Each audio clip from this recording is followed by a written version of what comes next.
حضرت ابراہیم مہمان نواز بڑے تھے، سخی بڑے تھے۔ حضرت ابراہیم علیہ السلام کے بارے میں نبی پاک صلی اللہ تعالیٰ علیہ وسلم نے فرمایا، سب سے پہلے جس بندے نے کسی کی مہمان نوازی کی تھی نا، وہ حضرت ابراہیم علیہ السلام ہے۔ اس کا ایک معنی علماء نے یہ بھی اس حدیث کا بیان کیا کہ جس نے سونی کر کے، مسجہ کر کے، خوبصورت کر کے، تیار کر کے، عزت کے ساتھ، آنر کے ساتھ کسی مہمان کو سب سے پہلے کسی نے اس اہتمام سے کھانا کھلایا، وہ حضرت ابراہیم علیہ السلام ہے۔ زبردست مہمان نواز تھے، زبردست۔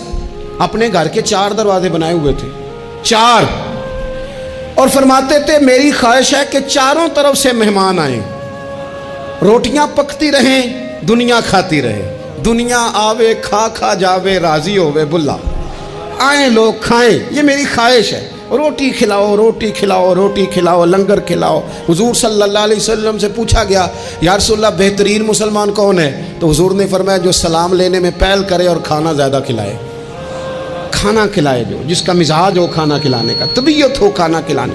حضرت ابراہیم علیہ السلام اتنی مہمان نوازی کرتے کہ نبی پاک صلی اللہ علیہ وسلم نے فرمایا، یہ ترغیب و ترہیب میں موجود ہے۔ حضور علیہ السلام نے فرمایا کہ اللہ تعالیٰ نے حضرت ابراہیم علیہ السلام سے ایک دفعہ فرمایا، ابراہیم یہ جو آپ کو اپنا خلیل بنایا ہے نا، یہ اس لیے بنایا ہے کہ آپ کے دل مخلوق کے حق میں بڑے نرم ہیں، آپ مہمان نوازی بڑی کرتے ہیں، اور کبھی کبھی مشکل حالات ہوتے ہیں نا، ٹف حالات، ان میں بھی مہمان نوازی کرتے، ان میں بھی پانی پلاتے، کھانا کھلاتے، لوگوں کو اس دور کی ضروریات کے مطابق لوگوں کو دیکھتے۔ ہمارے نا پورا باب ہے حدیث پاک میں، بخاری مسلم میں، کہ بندہ ہمیشہ دل کا غنی ہوتا ہے۔ دلوں میں کبھی گنجائش بن جائے نا، دلوں میں، تو جیبوں میں بھی اللہ بنا ہی دیتا ہے۔ اپنے دلوں میں گنجائش بنائیں لوگوں کے لیے، اپنی طبیعتوں میں گنجائش، ہماری طبیعتوں میں گنجائش نہیں ہوتی۔ اللہ تعالیٰ بعض بندوں کو نواز دیتا ہے، انہیں چاہیے کہ وہ گنجائش رکھیں، کشادہ کریں اپنے دل کو، سینے کو۔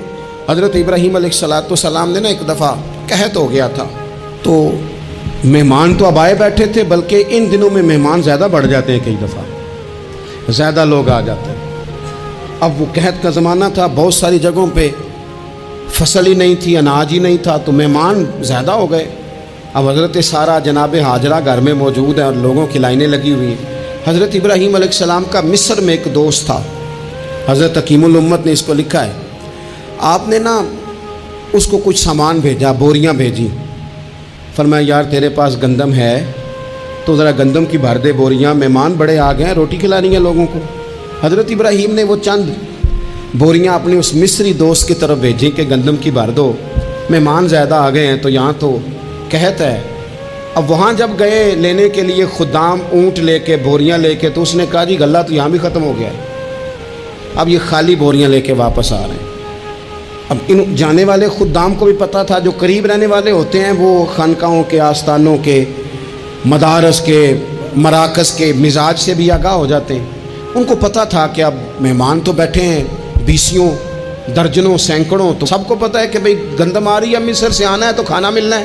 اب بوریاں جب خالی آئیں گی تو بڑا مسئلہ بن جائے گا، ان کے تو دل کمزور پڑ جائیں گے۔ انہوں نے کہا کہ تسلی دیتے ہیں، ان کو تسلی دیتے ہیں۔ رستے میں نا کچھ ریت بوریوں میں بھر لی تاکہ فوری طور پہ دیکھنے والے پریشان نہ ہوں، ریت بھر کے لے جاتے ہیں اور پھر جا کے آرام سے رکھ دیں گے۔ پھر حضرت ابراہیم سے گزارش کریں گے، غلہ نہیں ملا، وہ ایک خوبصورت سا آواز کریں گے، لوگوں کو دلوں کو تسلی ہو جائے گی، اور پھر اگلا بندوبست کر لیں۔ اب وہ بوریاں ساری